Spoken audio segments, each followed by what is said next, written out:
House, the podcast where we talk about movies, TV shows, and video games, because whatever we want to talk about is on the house. I'm Dave, and this is my co-host, Clancy. Hello. Okay, normally we try to be positive on the show, but we're going to make an exception here, because one of us saw something that just kind of hurt the soul. Pissed me off. And like we did last year with the Spiral podcast, this will be an interview style show, except this time I'm the interviewer and Clancy is the interviewee. So we're talking about the 2022 requel of the Texas Chainsaw Massacre. This time dropping the. Yes, it's actually unlike.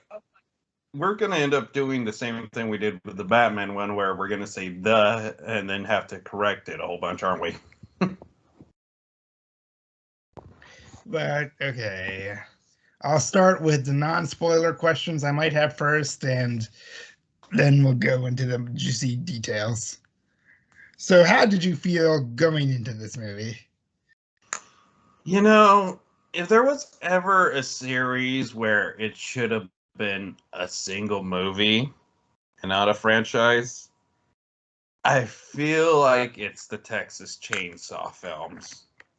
You know, I know people have different feelings on it. It's fine for what it is, but it's like tonally completely different from the original. But after 2, every single film is at best so bad it's good. And at worst, it's utter garbage. I mean, the remake, the first one was, you know what? It had some good elements in it. I won't pretend it didn't, but anytime they try to do a sequel or spin-off or something, it's They've never... done Huh? They've done 2 separate prequels now. Yes, and this is very evident that nobody knows what to do with this series.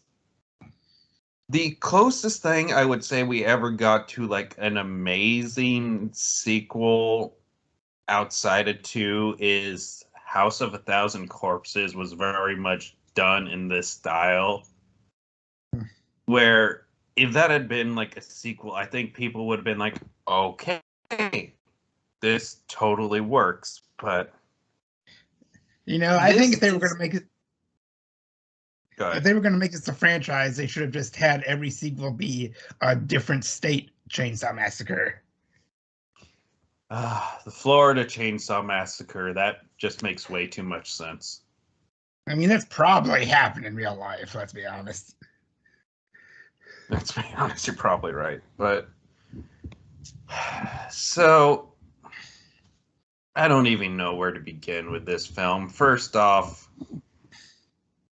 I kind of am glad that not every movie needs to be a 2-hour or 3-hour movie. This film is not even 80 minutes with credits. Yikes. That is, for people who are familiar with filmmaking, that is like the key sign of we know this is garbage. Let's cut as little as possible so we can make some more money off viewings with it. I remember feeling concerned back when Final Destination 4 was only 81 minutes, and that was the worst of that series. It is exact. Yeah, this is. So this is what happens when somebody is assigned a film. This isn't somebody like in the idea of requels with Five Cream and Halloween. You could tell people loved those films and wanted to come and like really make something new and interesting with them. This film saw how much money Halloween made, and we're like, yeah, we can rip that off. Do they understand what makes the first Texas Chainsaw work? Hell no. I'll be honest, even besides Texas Chainsaw Massacre, I guess this subgenre of hillbilly horror was one I never got into. Like, I'm not the biggest fan of this, but these films, the first one is one of my favorite horror films, just straight up. It's like, I'd call it a masterpiece of horror filmmaking. Like, it has this almost documentary feel to it. And since it's inventing the slasher genre almost, it doesn't fall into so many of the tropes. Mm-hmm. This film is every single trope, but done the worst way possible. I mean, was it as bad as you were expecting, or even worse? You know, there's an element in this film that makes it even worse. Oh, I think I'm going with that. Yeah, it's, you know what? I'm just gonna, by the time this gets posted, people are either going to see it or not going to see it. So I say we just get into spoilers here. Uh-huh. So one of the characters in this is a school shooting survivor. I heard about that. And they draw parallels to a real life tragedy. They don't make it an actual real life school shooting. It's clearly a stand-in for one, but they draw parallels between that and the scene where Leatherface is going nuts carving people up. So if you're thinking, well, it's gonna be dumb, it's gonna be stupid, but I can turn my brain off and enjoy the kills. No, you can't, because they are constantly reminding you of real life evil out there. You know, I've realized in hindsight, every single slash movie, and I think literally every single one I've seen in the past, has been tasteful enough to not bring that subject matter into their storylines. It's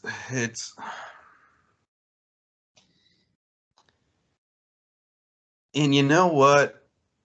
Let's say they weren't just trying to do a tasteless turn your brain off slasher movie. There's not a single character in here that isn't a cartoon.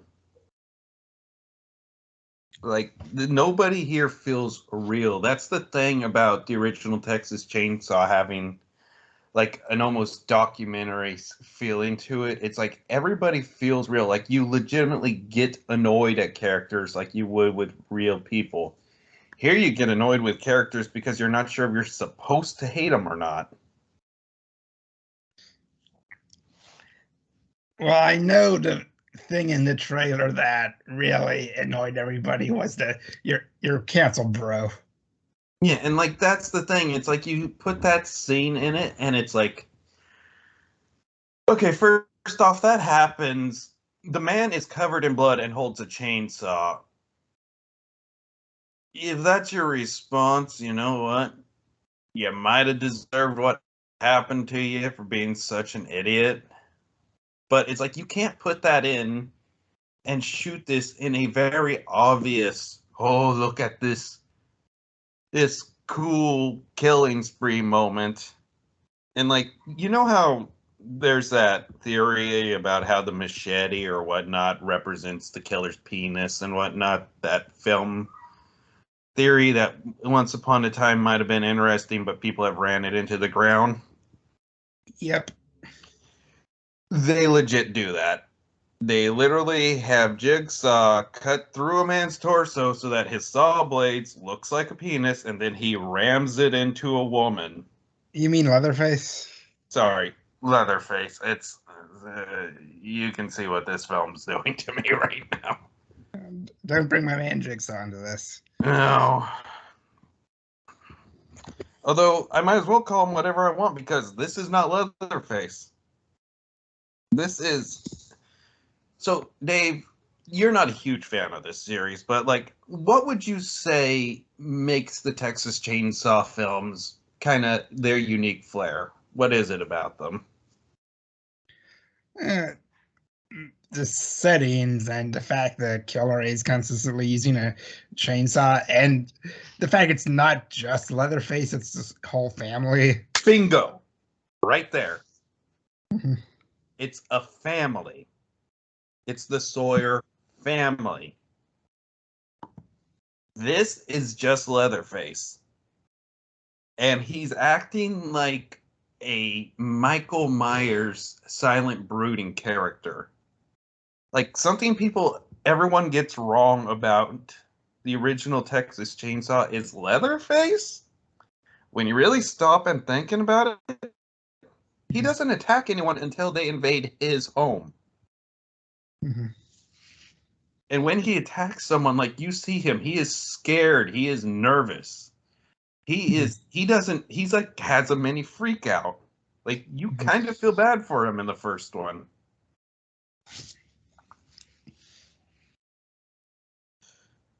But anyways, in this it's like I'll have to get into the plot a little bit. So you see like these influencers in the most vague, like they say like they're cooking influencers or something. They're going to this abandoned town in Texas that they apparently bought the entire ghost town.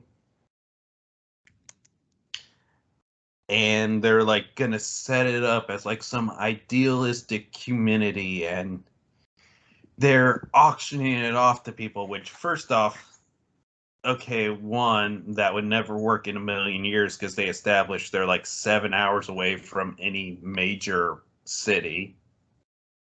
People aren't going to drive that far. I'm sorry to bust your bubbles. Like somebody makes a joke about it being like a cult, and it's like, yeah, that kind of adds up. But they get there, and they're like shocked that there's this woman who's still living there who claims that no, this is my house, I have the deed and everything. And they're like, yeah, no, get out of here. And she dies in the hospital, and her son is like looking after her, and it's so clearly Leatherface. And she dies on the way to the hospital, which explain to me, why does a ghost town have an active police force? I guess I can't explain that. It doesn't make sense. And then he just goes nuts and starts killing people. And that's the movie.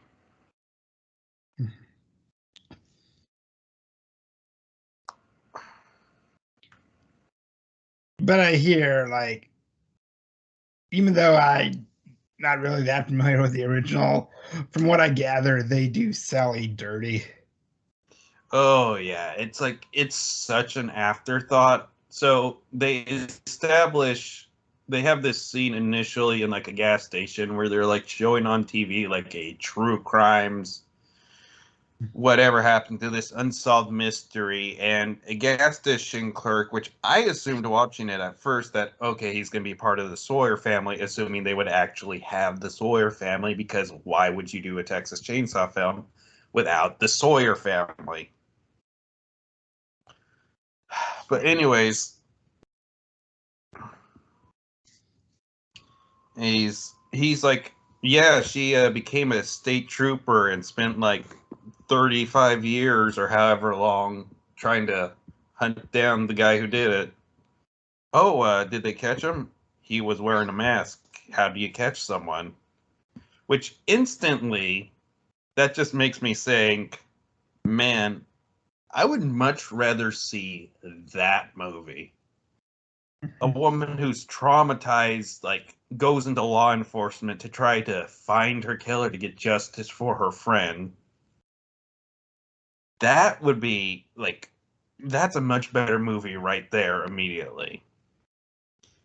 So anyway, she gets the phone call that hey, they've spotted Leatherface, and conveniently she's nearby.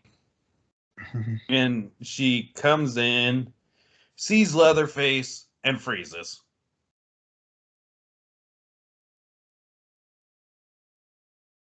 And I hear she probably doesn't even have 10 minutes of screen time. If that. She sees Leatherface and she's like, recognize me. Kind of doing what would have been a cool idea of Leatherface has no idea who she is. Oh, wait, they already did that in Halloween. And she freezes. Leatherface just walks off, which makes no sense other than it needed to happen for plot reasons, because throughout the movie, everyone is... If you see Leatherface, he's trying to kill you, but for this one scene, he's like, oh, I'm just going to let this woman holding a shotgun in my face stand there. And then, like, he walks outside, and immediately, like, she comes around the corner and starts shooting at him. So that whole frozen in terror thing was, like, pointless. And then he just kills her, more or less. But it's like, none of the death scenes happen when you think they're going to happen. They always do that staggering off and then dying 5 minutes later thing. And I know the actress who played Sally in the original passed away, and they probably shouldn't even have tried to bring her character back. No, this is very much Halloween did it and made money. That's plain and simple. This is what this is. But it's like, then the other characters in this are... So there's two sisters. One's the school shooting survivor, and the other one is the one of the two influencers. And it's like one of the influencers. So they show up at this town they're going to auction off like 5 minutes before the people who show up that they're going to auction it off to. And they show up and like, gasp, there's a person here. What's going on? And she has a Confederate flag, and it's like, okay, you're in the middle of backwoods Texas and you are shocked by this. You are shocked that you didn't show up earlier than 5 minutes before you were selling this off. So they're like, get rid of her, get her out of here, blah, blah, blah. Only turns out that was her house. So why the cops were like all gung-ho for it, I do not know. Again, it's like, they have the old woman say some things to like tick off to piss off. They have the old woman say some racist things towards the black influencer. And it's like the film wants you to be on his side, but then they do this whole thing where no, it was really her home and everything. So it's like, are we supposed to like anyone in this film? Anyone? Because I don't think so. I mean, was any of the gore good at the bare minimum? No. It's like, it is the most fake CGI. Like, I will send you the link to this afterwards, but there is a scene where a character's head gets cut off, and it is the most painfully fake thing I have seen in a movie in a long time. I'm curious now. Yeah, it is. I'll send it to you after we're done recording this, but like, there's nothing creative about this. It is the definition of a paycheck movie. And then, so they get Leatherface, they shoot him down. It's the two sisters left. And they got one of those self-driving cars. So they're starting to pull away. And Leatherface, of course, does the typical slasher villain thing of pulling in the older sister out of the car and does the really bad head cut off scene that I was telling you about. Oh, and I've seen that clip. Yes, while the other their sister is standing up through the sunroof in like an attempt to do like the crazy screaming from the original film, Mm-hmm. but it's so bad. First off, the car is moving at like 2 miles an hour at this point. Mm-hmm. It is. This film is so bad. So bad. I think we broke Clancy. And here's the thing, we had to record this film as quickly as record for this podcast as quickly as we did because already my brain is like emptying in any information from this. Like, what are the characters' names? I don't know. Mm-hmm. Where does this town take place? Texas, in the most obvious set ever. Like, what were some scenes that stood out? Scenes stood out. Like, this isn't enjoyably bad even. Like, say what you will about Texas Chainsaw: The Next Generation with Matthew McConaughey. Like, there's enjoyably bad moments in some of the sequels, but this is. So would this have been better if they had Matthew McConaughey? Yes, because Matthew McConaughey chewing scenery would have made it more entertaining.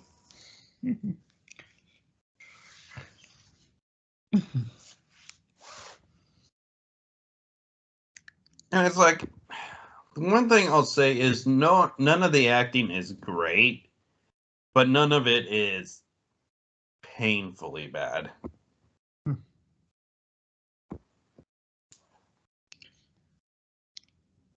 Well, I just said back during our Scream 5 podcast that Texas Chainsaw was the franchise that never could decide just what it wanted to be. Yeah, it's.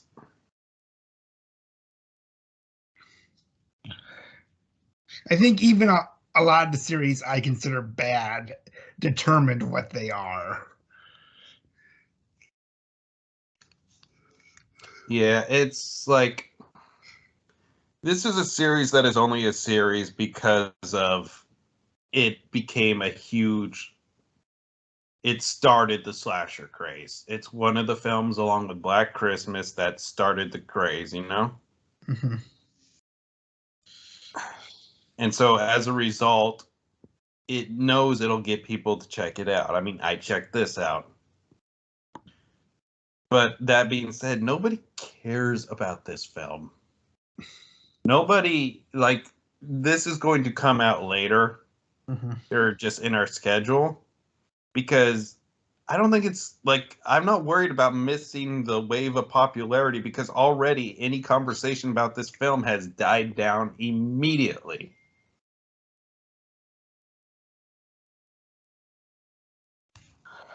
And I guess there's a case that can be made that forgettably bad is worse than aggressively bad. Yeah, this is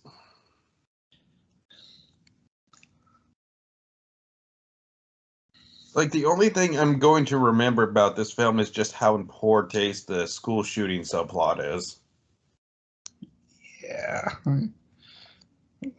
Why did Like, they decide to do that? whoever thought that was a good idea, screw you. Like, I legit cannot think of another slasher movie that tried that. And for good reason. Yeah. But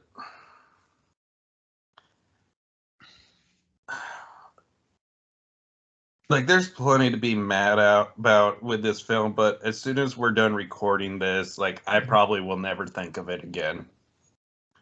Like it says something that it's a popular or slasher franchise, Mhm. and not even 2 weeks after it's been released, it's already not in Netflix top 10s for popular films. Yeah. Hmm. And in Like, just hindsight, going straight to Netflix, that was pretty much should have told us everything. yes, it's not. If it's a Netflix originally produced series, hey, that could be a sign of quality. But when it's Netflix acquired it, that just means Netflix needs to keep pumping in new stuff. And let's be honest, when they're acquiring stuff, they don't really care about the quality of some of this stuff. Uh-huh. Just thinking about that SNL sketch about Netflix just gaining billions of new programming every day.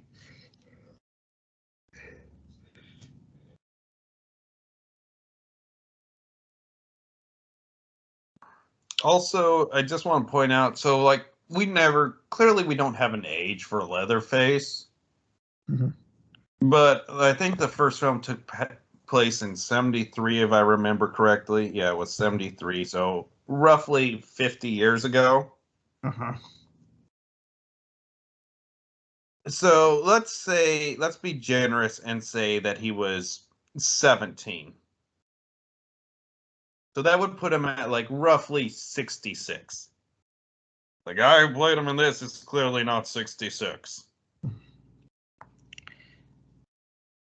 I mean, when you go by the Halloween timeline, in Halloween 2018 and Kills, Michael would be 61, but I can still buy a guy in his early 60s being physically fit. I mean, they don't have Michael as a hulking figure like they did in 4 and 5, but even that is already kind of pushing it when he's in his early 60s. But Yeah, and plus with Michael, there's always supposed to be that feeling of him being almost otherworldly, you know? uh-huh. Like he's the shape, he's the boogeyman. Leatherface is a guy. Uh-huh. Oh, and that's another thing. You know how in every single other film, like the Leatherface part of him is like something that clearly he handmade and put a lot of care onto it? Yeah. Well, this he just carves off the face of somebody, slaps it on him.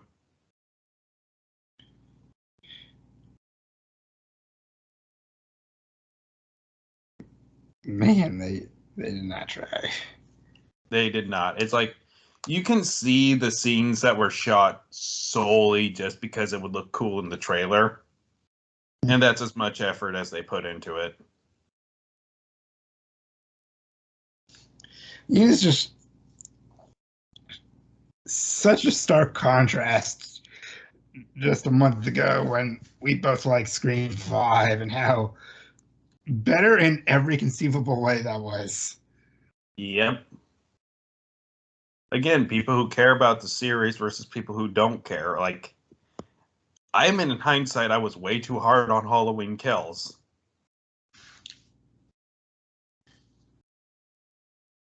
Like, this is. I did not think I'd be ranting about this for so long. We've never really done a primarily negative episode. We needed to get this out of our system eventually. So, yeah, that's Texas Chainsaw 2022. Don't watch it.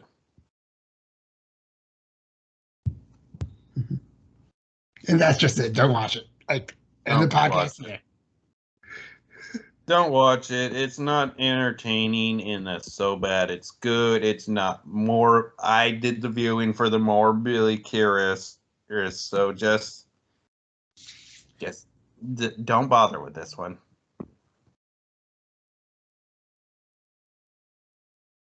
They have to wonder in a few years what they'll do next. In space.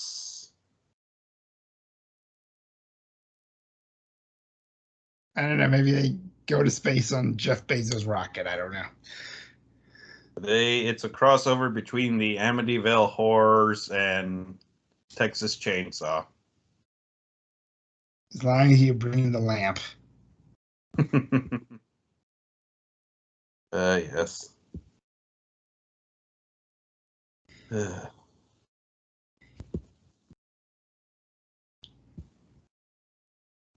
So I'm glad I was able to do this interview with you. Just a sec. Yes, thank you Do not for. interrupt, John.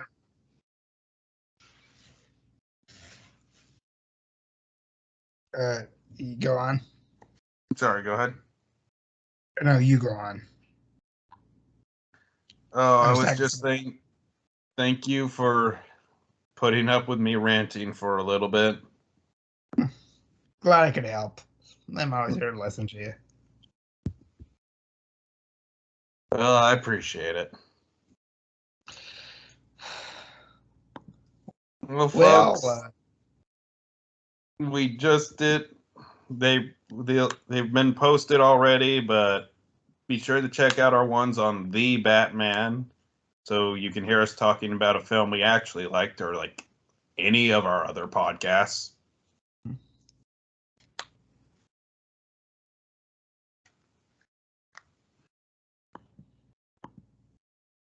so thanks for coming to our second interview style on the house. We hope to do more in the future for better movies, of course. Definitely. Now, if you'll excuse me, I'm gonna go make myself a drink. Take care.